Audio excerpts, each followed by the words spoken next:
तुम्हाला एक पण बोट अशी दिसणार नाही की ते थांबवलं. हो, सर्व्हिस द्यायची आहे तर व्यवस्थित दाखवायची, द्यायची नाही तर नाही म्हणून सांग.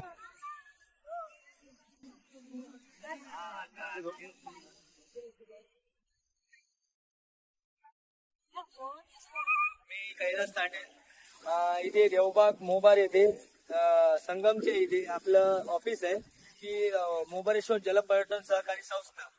या संस्थेत आमची बोट आहे आणि त्या बोटीमध्ये मी उपाध्यक्ष आहे. आम्ही इथे बोटिंग करत असतो. आलेल्या कस्टमरांना ची सेवा म्हणून एक आमचा धंदा पण होतो आणि त्यांना एक व्यवस्थित फिरायला देखील भेटतं. त्यांना आम्ही कर्ली नदी अरबी समुद्राचा संगम दाखवतो. त्यानंतर भोगवे बीच, सीगल आयलंड, त्यानंतर हे सुनामी आयलंड, इनी Kerala, Moreshwar rock, water sport island, अशा या बॅक वॉटर देखील बॅक वॉटरच्या पॉइंट आहे. प्लस समुद्रात गेल्यानंतर डॉल्फिन पॉइंट आहे, नेवती किल्ला आहे, नेवती बीच आहे आणि गोल्डन रॉक आहे. त्याचप्रमाणे लाईट हाऊस देखील आहे, नेवतीचा लाईट हाऊस. तो लाईट हाऊसला आम्ही घेऊन जातो. ते जवळजवळ 3 तासाची सफर आहे तिथे. तर लाईट हाऊसला की नाही ते म्हातारी चूळ अशी एक प्रसिद्ध आहे. तुम्हाला ऐकून देखील माहिती असेल, आजकाल सगळ्या युट्यूबला देखील लाईट हाऊस ची म्हातारी चूळ असं ही एकदम प्रसिद्ध आहे. तर ते दगडाच्या आतमांना पाणी बाहेर पडतं. ते एकदम एवढं की शॉवर सारखं असं वर उंच पाणी उडतं. त्यानंतर तिथे एक ब्रिटिशकालीन लाईट हाऊस आहे. त्या ब्रिटिशकालीन लाईट हाऊसला गेल्या अजून ब्रिटिशांनी जे बांधलेलं बांधकाम जे आहे ते अजून दशावत आहे. प्लस तिथे अशा 2 रॉक आहेत की एकदम जवळ. त्याच्या आतमांना ज्यावेळी बोट जाते आपली त्यावेळी गेस्ट लोकांना असं वाटतं की आपण बाहेरच्या जगात कुठेतरी आलो आहे. एवढं भारी बिलिंग होत आहे, समजलं का. अशा एवढे आपल्या कोकणात अशा पॉइंट आहेत की लोकांना अजून देखील त्याची माहिती देखील नाही. खरोखरच जर यायचं असेल तर आपल्या मोरेश्वर जलपर्यटन सहकारी संस्था आहे, त्यामध्ये मी कैलास तांडेल आहे. हा बोटिंगला इथे फिरवतो आलेल्या कस्टमरना. माझा नंबर आहे 74983836 आणि 85. असा हा माझा मोबाईल नंबर आहे. तुम्ही खरोखर मला कॉल करा.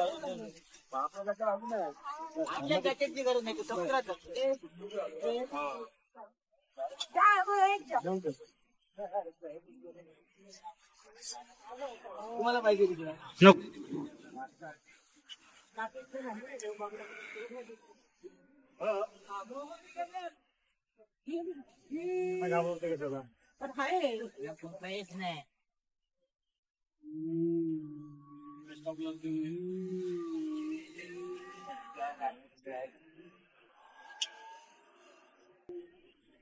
कुठे नेणार विचारतायत. सांगितलं पहिला संगमला जातो. अरे संगमला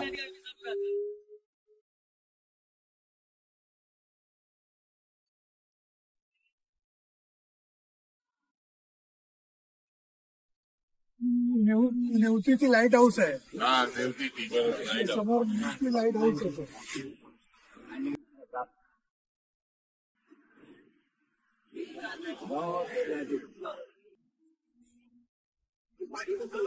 बोट आलते हे बघा, इकडे लक्ष द्या.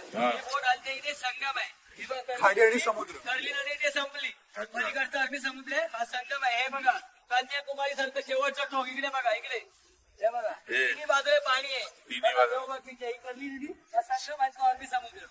समजलं का. बोट हलू दे, बोट हल्ली नाही ते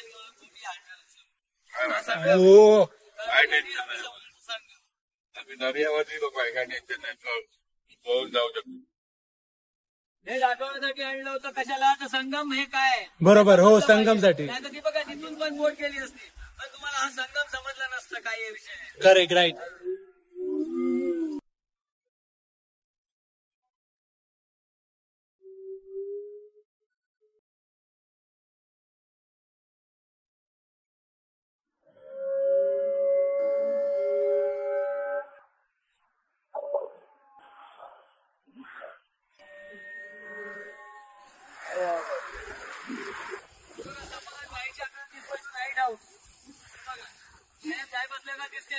हो हो हा त्याच्यावर नेव्हीचे लोक राहतात. 7-8 बिल्डिंग आहे तिथे. म्हातारीची चूल दिसली जाते म्हणजे बघता येते अशी डायरेक्ट दगडात असतात. असे एवढ्या होत नाही, आता पूर्ण पाणी वर जातं तिथे. 25 किलोमीटर आतमध्ये. त्याच्या आतमध्ये की नाही एक ब्रिटिश लाईट हाऊस आहे. त्या ब्रिटिश लाईट हाऊस अजून ब्रिटिशांनी बांधलेलं बांधकाम अजून तशातच आहे. ते बघायला ते तो सकाळच्या वेळेला तुम्ही जायला येणार आहे मित्र 3 तास पाहिजे. हा एवढं. पुढे बोल.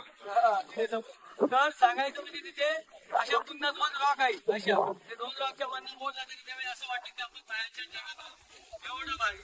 आमच्या युनियनला 5,500 रुपये घेतात तिथे राहिला कारण ते 25 किलोमीटर आतमध्ये त्यात न्यूची बीच आलं, गोल्डन रॉक आला, न्यूची किल्ला आला, डॉल्फिन सफर आली आणि त्या 2 लाईट हाऊस 2 रॉकच्या मधनं बोट जाणार आहे.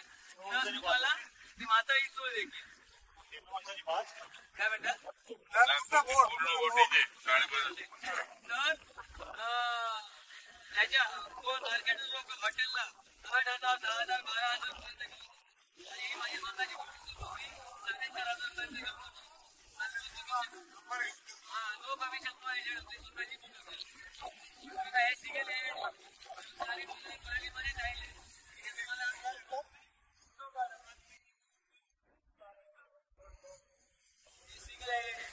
एका चिन्हात होत दुसऱ्याला भेटत ते तुला घ्यायला पाण्यात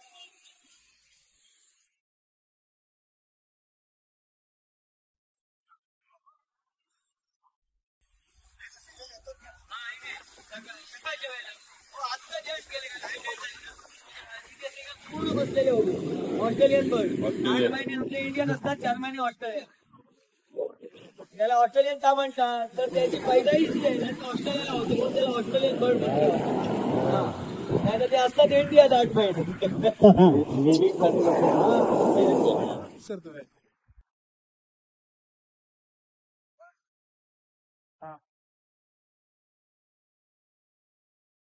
हे बघा तिन्ही बाजूने पाण्यात वसलेला आपला हा देवबाग गाव आहे.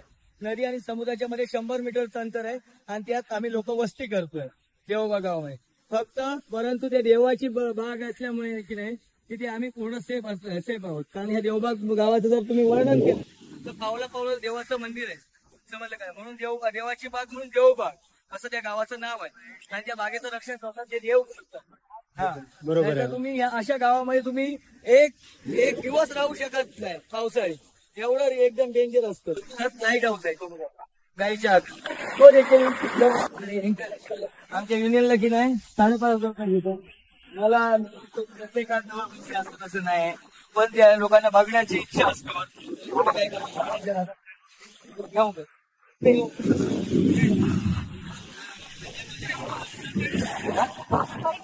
7 वाजता माझी बोट.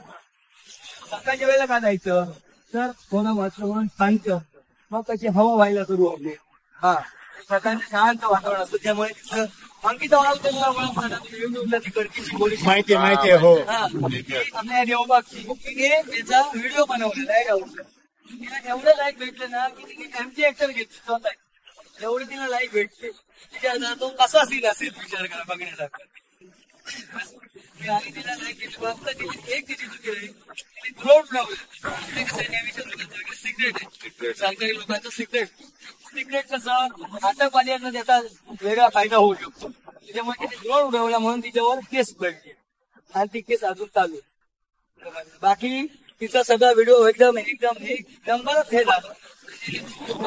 लाईट हाऊस म्हणजे काय थोडक्यात सांगायचं म्हणजे दुसरं स्वर्ग आहे. स्वर्ग आहे एवढं एक्स्ट्रा आपण नक्की ओके. आम्ही याला म्हणजे आता इतर म्हणजे सकाळच्या वेळेला आम्ही ते पॅम्पलेट दाखवलं होतं. पॅम्पलेटवर आपले सगळ्या पॉईंट आहे तसं जर तुम्हाला इथे दाखवलं असतं हा बोगा बीच चला सिगल बघा चला असं केलं असतं तुम्हाला काय समजलं असतं. तर आम्ही लोकांना हे सांगत असतं कारण मी तिथे अध्यक्ष आहे त्या युनियनचा जलपर्यटन सहकारी संस्थेचा मी अध्यक्ष आहे. त्याच्यामुळे माझं एक असं सांगणं असतं की लोकांना की माझ्या युनियनच्या माणसात की लोकांना असं सांगा की इथे काय झालंय ते कशापासून झालंय हे लोकांना सांगा की लोकांना समजेल. तिथलं नुसतं असं पॉईंट बघा हा संगम बघा हे भोगळे बीच बघा काही समजलं करे हो नाही मजाच नाही आली असती. सर्व्हिस करायची असेल तर दिवस गायडिंग करायची. आता हा तेच बोलला 17 मध्ये आलेलं नुसतं राऊंड मारलं नाही घेऊन 2017 दाखवला ना फोटो तुला 2017 इथे झालेलो फोटो पण आहे. बाकीच्या पण पोटी येत होते इथे डीप आहे काय थोडा इथे डीप आहे कुठे आहे इथे 10-15 पोटी.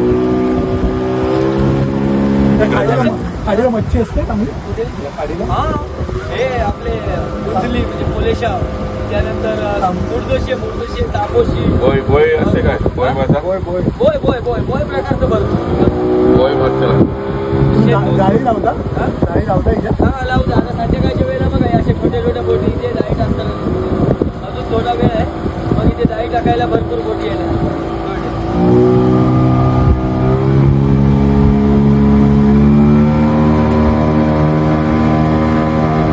आमच्या इथे 2 गट आहे, युनियनचं बोटी आणि मार्केट. रोडवर थांबवणारे भेटतात बघा अशा रोड मार्केटिंगचं बोटिंग आणि आमच्या युनियनमध्ये आणि यांच्यात जमीन ते दुसरे आम्हाला दुसरे सांगू ते आम्हाला तो नेणार नाही तुम्हाला म्हणून तुला हात केला आम्ही बोलतोय आपला बरं झालं. बरं थांबला तर आम्हाला चांगलं कळलं तरी मी तुम्हाला हात दाखवते काय या दादा या 51 वर्षापूर्वी जो काळ होता तो काळ असं वाटायला लागलं की त्या काळात आम्ही जगतो की काय भगवंता, की आम्ही देवाला सांगतो देवा हे आता कसं होणार आहे. कारण त्यावेळी उदरनिर्वाहाचं साधन देखील काही नव्हतं. या देवाचं यावेत जेणेकरून तुम्हाला तुमचे जे 7-8 महिने जे आहेत ते चांगले आहेत. कारण बाकीचे तर 5-6 महिन्यामध्ये 4 काहीच पाऊस भेटत असतो. नाही. पाऊस त्यामुळे असतो. भरपूर लोक इकडे येतील आणि तुम्हाला ते रोजीरोटी मिळेल, आपलं उदरनिर्वाह चालेल. शाळेतली मुलं मोठी होतील त्यांना शाळेत जाता येते. बरोबर रेतीचं पूर्ण गाव आहे. परंतु आम्ही एवढे भाग्यवान आहोत ह्या देवबाग गावामध्ये आमचा जन्म झाला. कारण असा गाव एखाद्याला जन्माला मिळणं हे देखील अगदी खरोखर नशीबवान म्हणावं लागेल. पुण्य लागतं पुण्य लागतं. कारण असं जन्माला आलो ना महाराष्ट्रामध्ये कोकणामध्ये ही फार मोठी गोष्ट आहे. उठल्यानंतर दरवाजा उघडल्यानंतर अरे बापरे हा सकाळची पहाट कशी अगदी म्हणजे खरोखरच वाटते की आपण समुद्र किनारी आलो किंवा रिव्हर साईडला आलो, असं संगम साईडला आलो. एकदम अगदी असं वाटतं की पाणी खरोखर वगैरे कितीकडे स्वच्छ आहे. पाणी हे एकदम डोंगर तिथले आणि ह्या सनसेट देखील बघायला आम्ही- रोज हो. कस्टमर भरपूर म्हणजे भरपूरच असतात. आणि सांगावं खरोखरच ना तुम्ही आम्ही फिशिंगला जातो त्यावेळी देखील तुम्हाला काहीतरी मी खरोखर दादा घेऊन देईन फिशिंगला. नक्की जे पुढच्या वेळी आम्ही खरोखर जेव्हा येऊ ना, खरोखरच तेव्हा आम्हाला फिशिंग fishing बघता येईल. हा खरोखर हे मासेमारी लोक आम्ही जे मासे ज्यावेळी विकायला बसतात आमची लोक म्हणजे लेडीज लोक त्यावेळी आम्ही काय म्हणतो हो किती रुपये मासा आहे हा तर 50 रुपये 20ला देत आहे. हे आम्ही एक मागायची पद्धत आहे. बरोबर. ती त्यांचं चुकीचं नाही. हा. ते मागायची पद्धत असते. परंतु ज्यावेळी ते आमच्या समोर म्हणजे आमच्या बरोबर ज्यावेळी समुद्रात येत असतात कोण गेस्ट लोक बघण्यासाठी की हे मासे दादा कसे काय काढतात, त्यावेळी खरोखर त्यांना असं वाटतं की बाबा नको नको नको. सरळ सांगतात की दादा आम्ही ह्याच्यानंतर कधी 50 रुपये सांगितले ना त्याला आम्ही 50 रुपये वाढवून देऊ, पण कधी ह्याच्यानंतर सांगणार नाही की आम्हाला शेती करण्यापेक्षाही देखील